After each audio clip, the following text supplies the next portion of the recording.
Баршаңызға сәлем.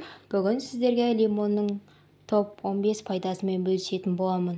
Лимон ауыздағы жағымсыз иістерді кетіреді, қақырық түзбейді, өтті айдайды, сондай-ақ тәбетті ардырады.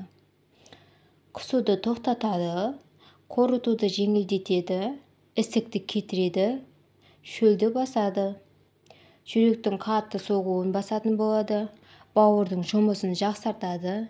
Лимонды теріге жағылатын болса, сол жер құлпыратын болады. Геморрой ауруларына жақсы әсері бар. Беттегі сепкілдерге қарсы пайдасы өте зор. Сондай-ақ адам әлсіздік болған жағдайда білектерге 1-2 тамшы тамызып, ақырын ысқылау денені сергітетін болады. Тұмау болған жағдайда лимонды шайға немесе ыстық суға қосып ішу адам денсаулығына өте зор. Сондай-ақ шынтақ пен тобыққа жылы суға лимон суын қосып ысқылаған күшті әсер етеді. Менің берген ақпараттарым сіздің пайдаңызға жараса, менің каналыма тіркеліп, лайк басып қойыңыздар.